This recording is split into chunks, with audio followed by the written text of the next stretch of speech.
places appear graced with more beauty, or shrouded in more mystery. They rise as cradles of ocean life, as their own existence has fallen in danger.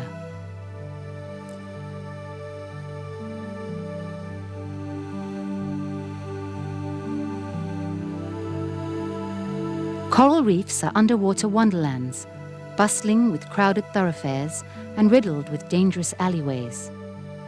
Inhabitants range from the familiar to the frightening to the fantastic. These most colourful of communities remain key to our understanding of life beneath the sea.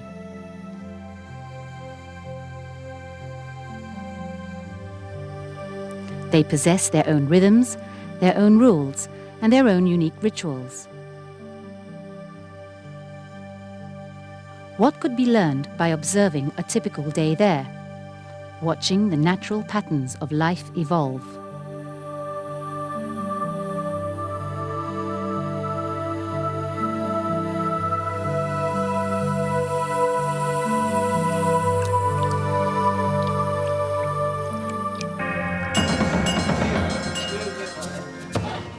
"44 people from 13 nations joined together to find out.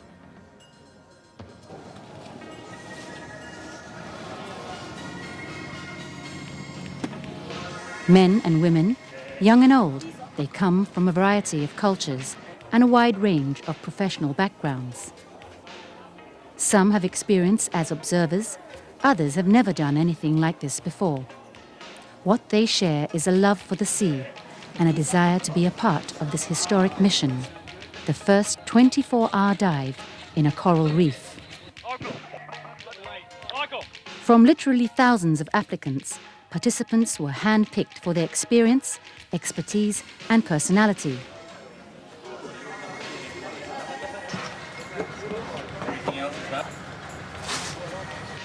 In the same way, the reef they would observe received careful consideration for its outstanding qualities.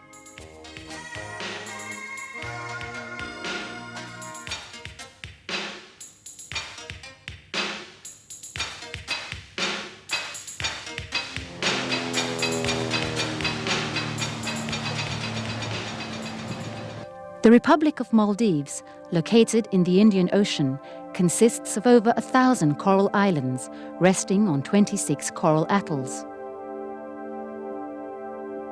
About 200 of the islands are inhabited. Most are so small that it takes less than half an hour to cross them on foot. None rise more than 2 meters above sea level. Although the islands invoke visions of tropical paradise, what draws thousands of visitors here each year are the sights seen only from below the surrounding waves. The Tourist Bureau virtually guarantees interactions with sharks, octopus, and eels at any of the Maldives' 14 marine reserves.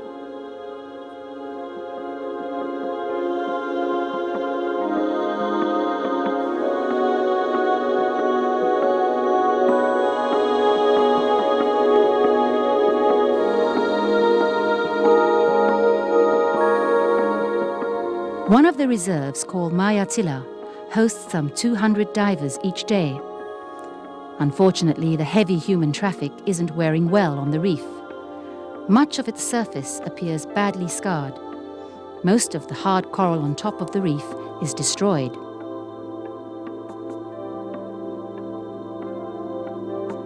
In addition, the El Niño of 1998 warmed some tropical waters to temperatures high enough to kill coral, destroying reefs around the world. The Maldives marine reserves suffered damage as well. Still, Maaya Thila emerged as the resounding choice for the 24-hour observation.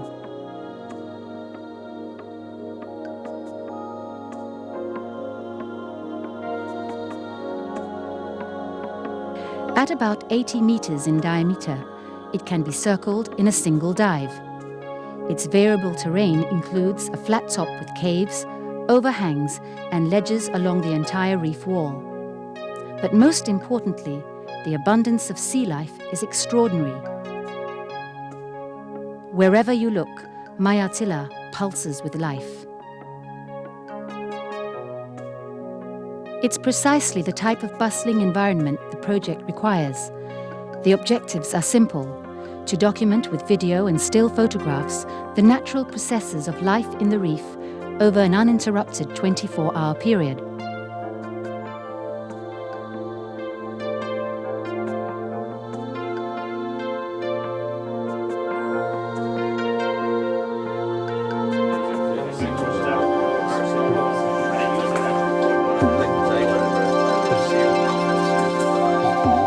An idea this ambitious requires great technical planning.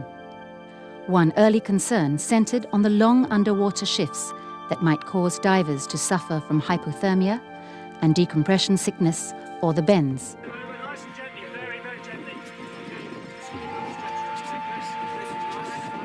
The choice of breathing apparatus and the proper gas to fill it with became crucial. After much discussion and research, the team uses air tanks called rebreathers. Instead of releasing all of the gas consumed after each breath, rebreathers recycle some of the gas through the tank for use again. This process gives divers more air to stay down longer.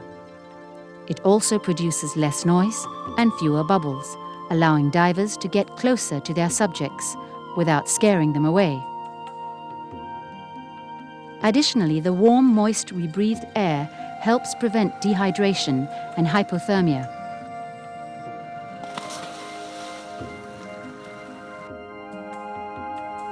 Excessive amounts of nitrogen in the body creates the disabling cramps called the bends. To help prevent them, the divers' tanks are filled with a gas called safe air, a mixture with more oxygen and less nitrogen than regular air. After months of preparation, the dive is only a day away. The expedition crew is divided into 5 teams of videographers and photographers. Others monitor the diver's topside and work on a live internet feed. The boat buzzes with activity. All systems are go. But suddenly a problem arises that threatens everything.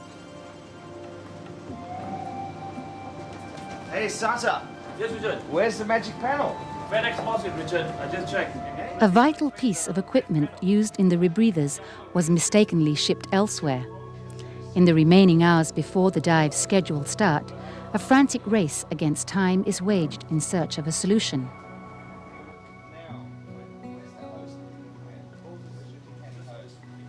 Then, without warning, Mother Nature presents a mission-ending threat of her own. The heavens open, rolling the ocean and bombarding the boat with thunder, lightning, and driving rain. Could it be the monsoons have begun early? As the storm rages, replacement parts for the missing equipment are quickly cobbled together. But if the rainy season is indeed ahead of schedule, all the hard work leading to this day could be for naught. Dangerous waves and diminished visibility threaten the entire mission. The long stormy night feeds fears of delay and even cancellation.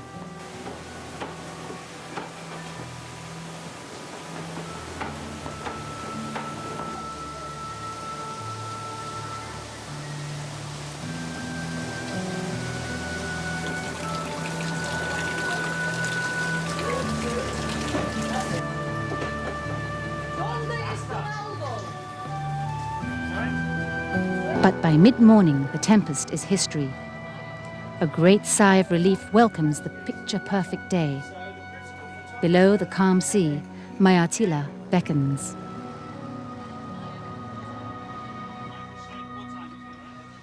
At high noon, the first team of divers inaugurates the historic 24-hour mission with a splash.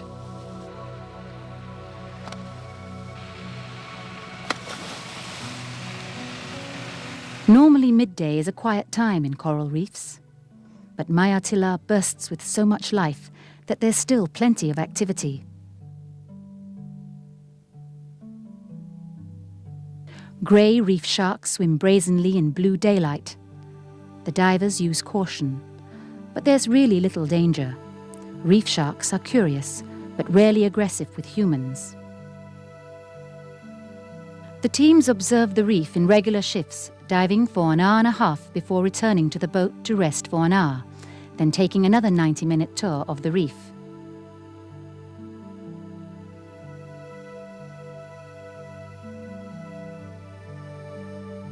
In addition to the diving teams, an observation station is set up on a location called Sega Rock. At 30 meters, it lies at the foot of Maaya Thila. A light simulates 24-hour sunlight. A video camera records the constant flow of activity. Scientists want to see if the behavior on Sega Rock still mirrors the rest of the reef.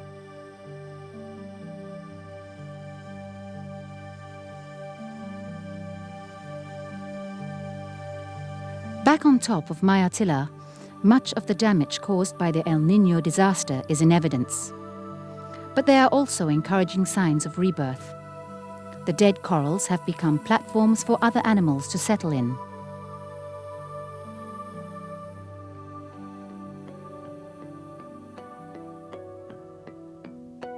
Clusters of stinging anemones, sponges and sea squirts colonize the reef top.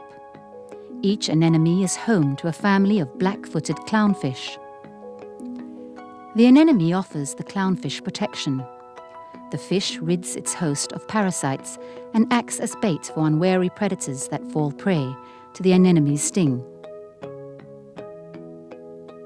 The clownfish isn't naturally immune to the effect of the anemone's paralyzing tentacles. By rubbing its body against its host from an early age, the clownfish vaccinates itself against potential harm. Clownfish society follows a rigid hierarchy.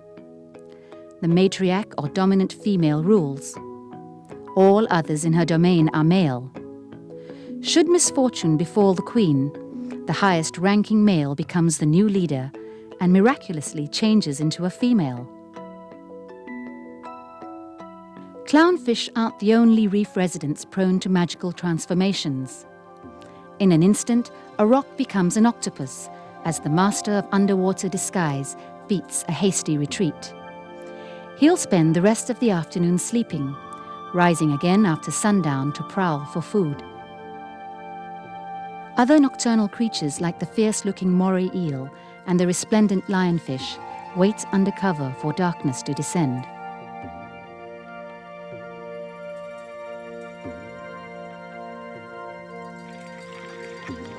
But other creatures use the waning afternoon to finish their chores. A fussy-looking Titan triggerfish builds her nest. It's serious work, and she's all business, warning a diver in no uncertain terms she's too busy to be bothered.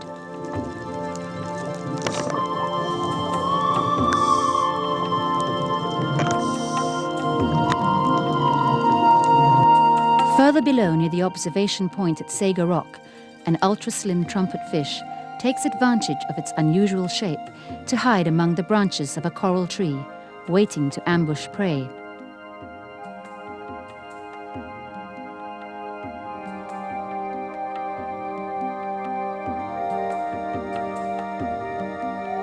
Soon, food dominates the minds of many animals here. An hour before sunset, the tempo of life drastically increases. An evening rush hour begins as daytime feeders frantically search for a final bite before turning in for the night.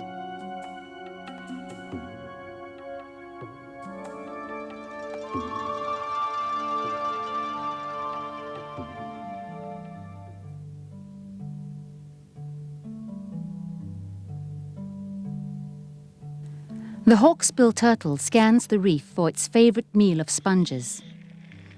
About a half dozen of these turtles have settled on Maaya Thila. Sadly, hawksbills are endangered, mainly because humans have hunted them to near extinction for their meat and beautiful shells.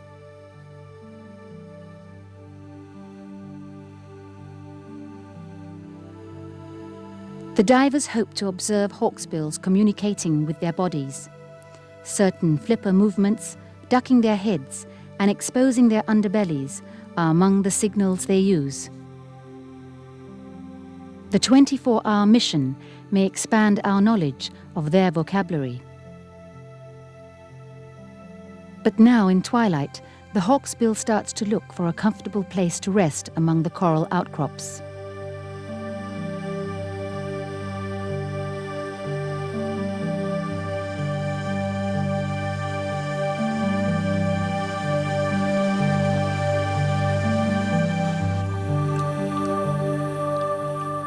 At sundown, most animals settle in to sleep or struggle to wake up.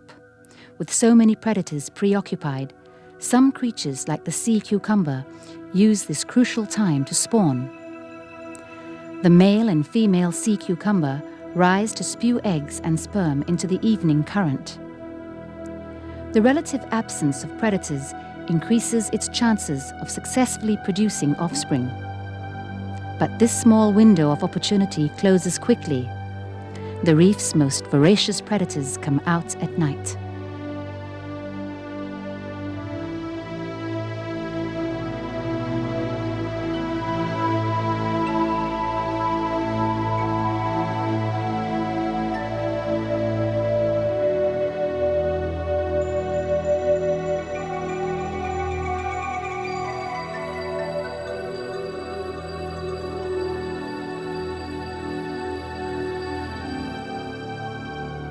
Like a yogi on a bed of nails, a clownfish makes itself comfortable within the stinging fronds of an anemone.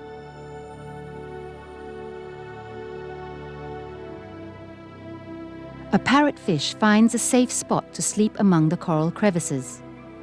But before turning in, it constructs a sleeping bag of saliva. Instead of comfort, the bag provides an ingenious safety alarm. If it's disturbed in any way, it creates vibrations, which wake the parrotfish in time to escape possible danger. While others doze, the white-tipped reef sharks are out, and they're hungry. The hunters of the reef, they'll eat any sea creature that ventures here, including fish and crustaceans. By 7 o'clock, the top of the reef is swarming with them.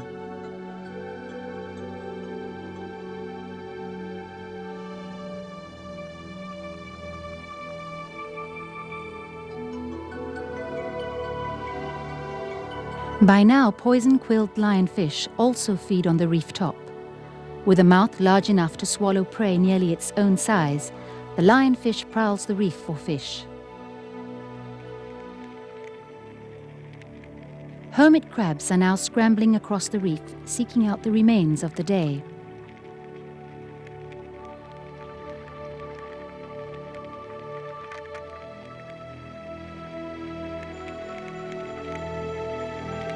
These coral shrimps are fierce predators.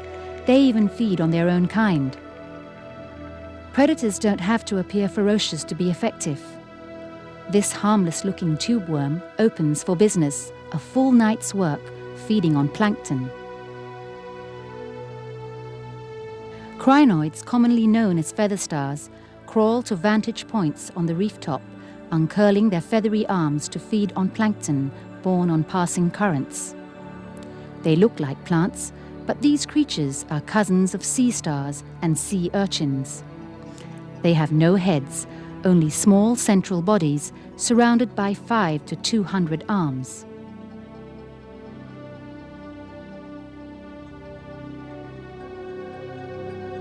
At 30 meters, a massive school of neon blue and gold fusiliers patrol Sega Rock.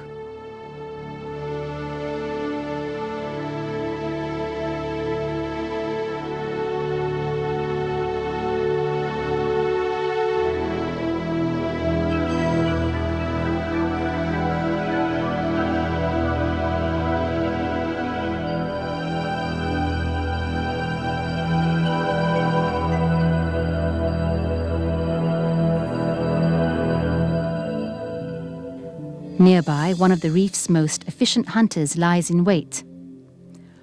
Morrow eels look like terrifying sea snakes, but they're actually fish. The rhythmic opening and closing of their jaws displays rows of needle-sharp teeth, adding menace to an already vicious appearance. But this movement isn't just for show. It helps morays push water over their gills so they can breathe. Still, the eels are every bit as testy as they look. In spite of poor eyesight, they use a keen sense of smell to hunt octopus, shrimp and fish. An unfortunate fusilia becomes a more's meal.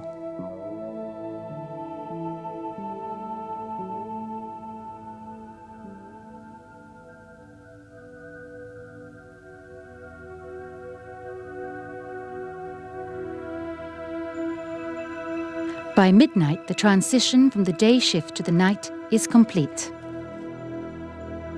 Hawksbill turtles, parrotfish and others snooze while the nocturnal creatures revel in the hunt. The 24-hour observation documents a fundamental change of daily life in the reef.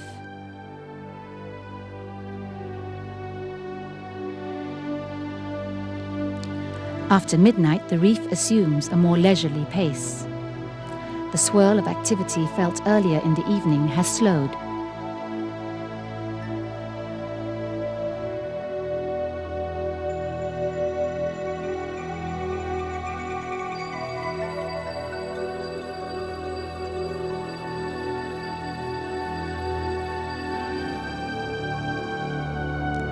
Several resident turtles rest blissfully within coral outcrops on the reef top and in overhangs on the slope.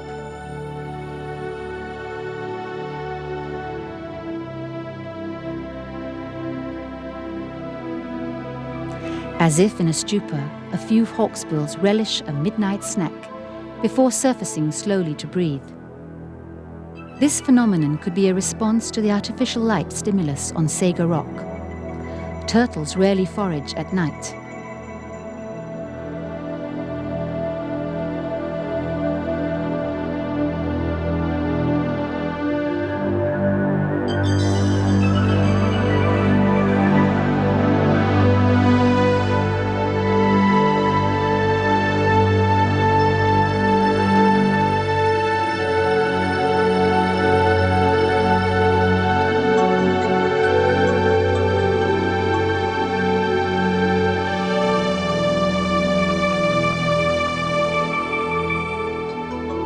With the reef top clear of sharks, the area is dominated by bizarre-looking cornet fish and the aptly named unicorn fish.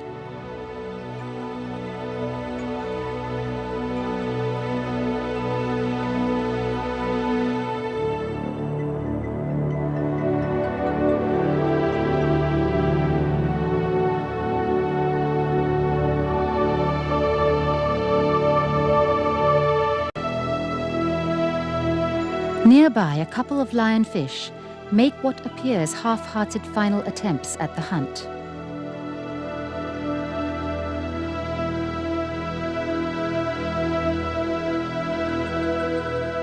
Feather stars continue to feed late into the night.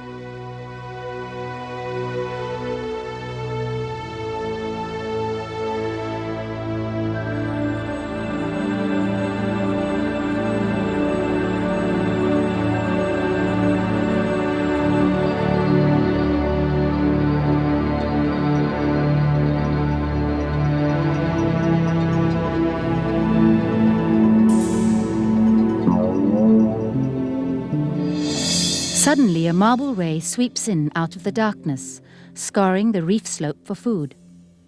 With a wingspan of about 1.5 meters, it hovers momentarily before tracking down its prey in the sand. With eyes on top and a mouth underneath, it would be nearly impossible for the ray to hunt by sight. Special sensors on its underside provide an uncanny ability to detect a potential meal, even one buried beneath the sandy sea floor.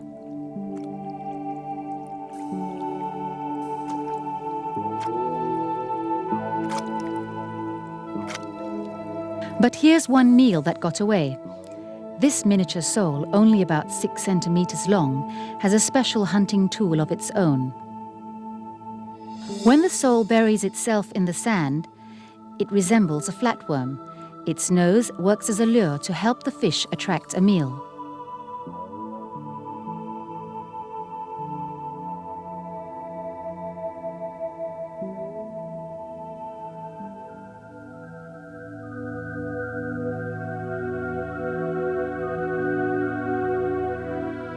Meanwhile, the powerful light shining on Sago Rock attracts a thick concentration of plankton, mostly small shrimp.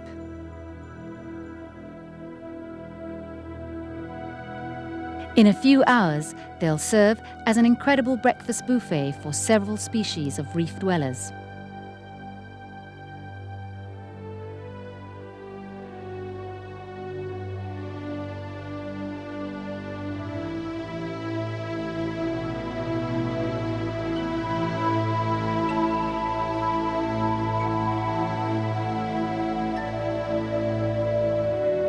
The early morning hours are prime mating time for nocturnal creatures.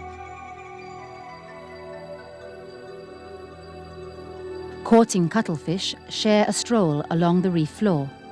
Actual mating may not begin before daybreak.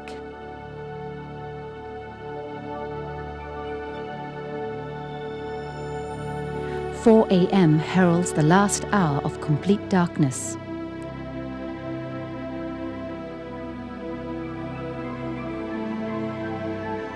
The reef experiences its quietest moments during the 24-hour cycle.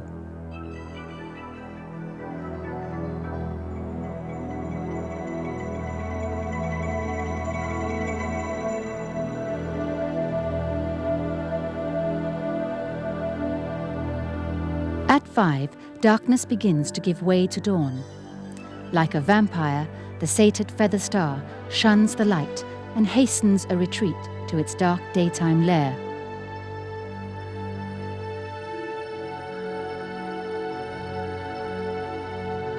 As some creatures hurry to bed, an early rising parrotfish awakes, chewing away out of its sleeping bag. It's still quiet as many creatures begin to stir from their slumber. But in an hour, the reef will be rocking with activity. As daylight returns, the reef's pulse quickens. Diurnal residents re-enter the realm as nocturnal feeders prey on slow morning risers or late-night stragglers. Many rise groggily, but it won't take long for the reef to resume its daytime guise with gusto.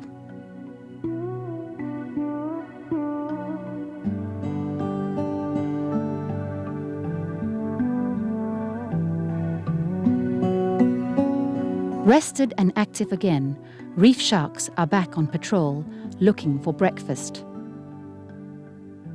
Other predators, including barracudas, jacks and tunas, also cruise in for a bite. The clownfish shakes off the anemone's blanket of tentacles. A hawksbill turtle nibbles at his first bite of the new day. At 30 meters, it's still dark, but large numbers of blue-striped snappers create a spectacle around the spotlight, feasting on the thick soup of plankton.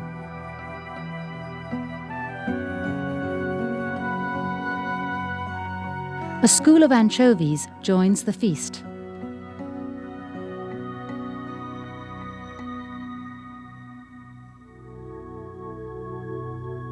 Big eyes and batfish claim their places around the Sago Rock observation station.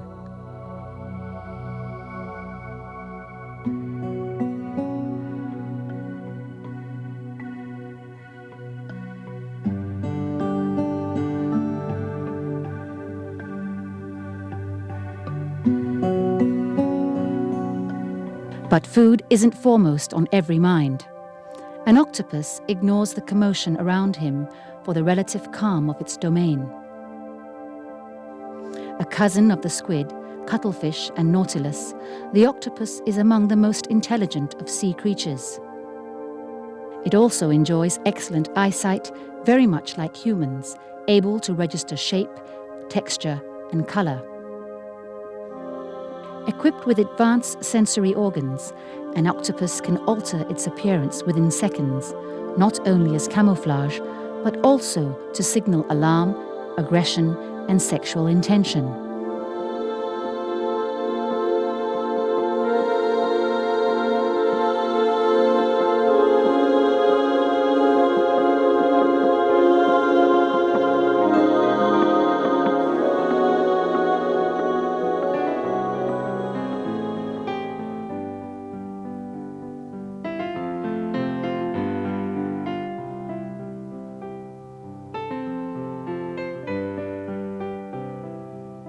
After a night of courtship, a male engages his mate in a deep embrace.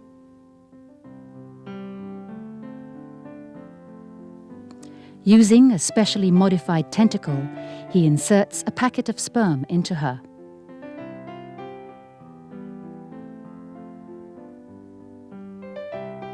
She soon lays up to 100,000 eggs, tending them rigorously for 4 to 8 weeks. After the eggs hatch, the female dies. Males live on, but never mate again.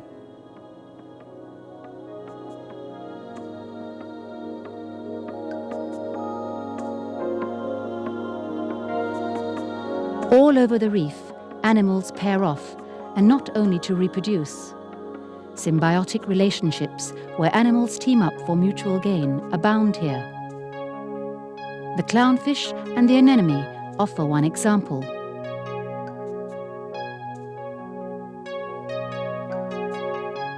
Another is the cleaner wrasse and unicorn fish. While the larger fish gets a good grooming, the smaller wrasse enjoys an easy meal. Neon fusiliers need cleaning too, but this time the job has the wrasse looking down in the mouth. Without doubt, the most vital symbiotic relationship in a coral reef is one between a tiny plant, an algae, known as zooxanthellae, and the coral themselves.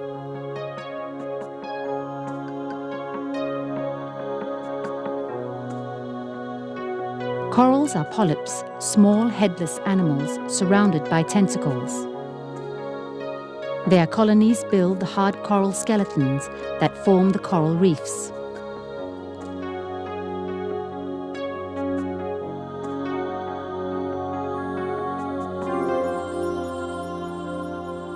Since coral populate warm, shallow waters, they provide the perfect outposts for the zooxanthellae to live on, close enough to the water's surface to receive sunlight for photosynthesis. In return, the algae make food for the coral.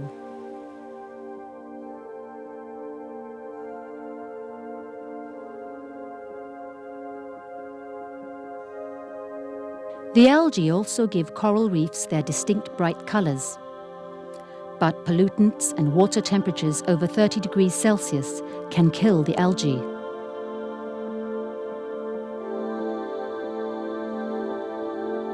The coral turns white or becomes bleached and dies. In 1998, warm ocean temperatures destroyed about 60% of the world's inner reefs.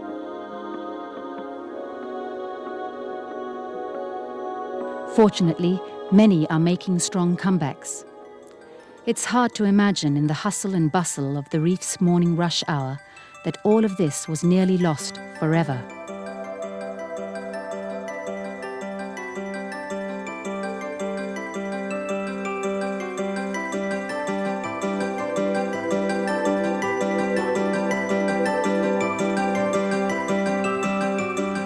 By mid-morning, the pace has decreased, but the fish continue to feed steadily. As noon rolls around, the reef looks much as it did 24 hours ago. Though it went through many changes in mood and appearance during the time, the rhythms of the reef remain steady and consistent, reflecting an orderly cycle of life.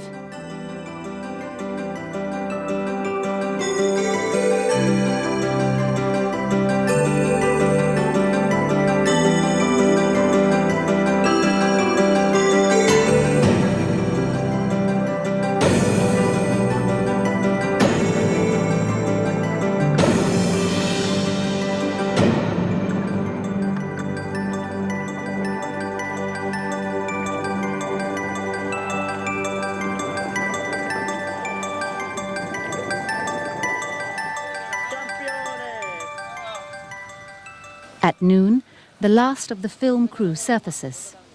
The world's first round-the-clock observation of life on a coral reef is complete.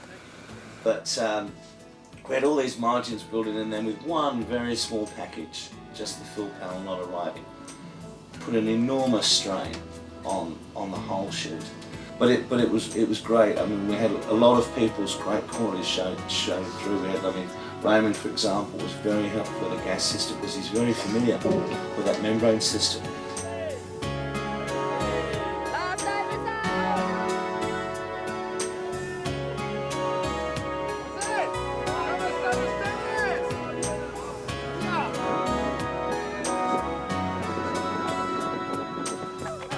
The shoot itself proves an astonishing success. The only mishaps included 2 photographers forced to abort due to flu and fever, and another who suffered a nasty encounter with a moray. Throughout, support from the crew, technicians and scientific teams remained invaluable. Morning times, evening times, probably some of their peak. The 24-hour dive marks the culmination of more than a year of challenges. In addition to creating a visual record, the team monitored important variables affecting reef activity, such as changes in light intensity and water temperature.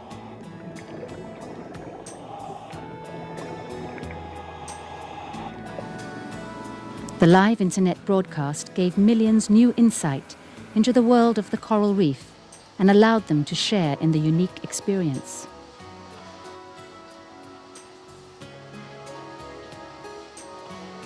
It's when you're really tired, you've been working hard, and you've done stuff before the 24-hour starts. So although we talk about 24 hours, in reality it's much longer than that. You know, because we start at 12 o'clock, everyone's up by 7 o'clock in the morning anyway. So they've got 5 hours to tag on to the 24 hours. To do this at all is a huge technical challenge anyway.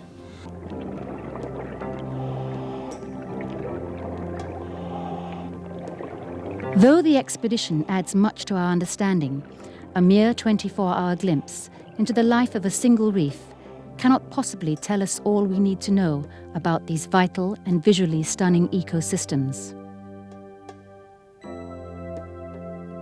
But one thing that is very clear from the experience is that these reefs must be preserved to ensure the survival of countless species, possibly even our own.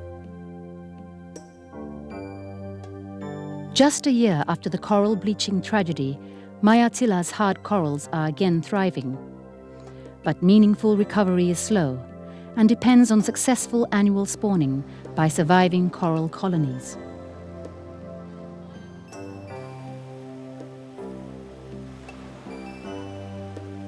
Scientists estimate that a damaged reef may take at least a decade to recover fully.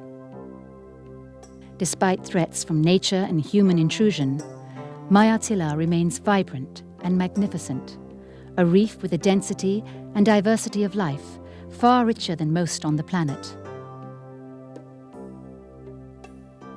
It stands as an exquisite monument to the resiliency and splendor of the natural world.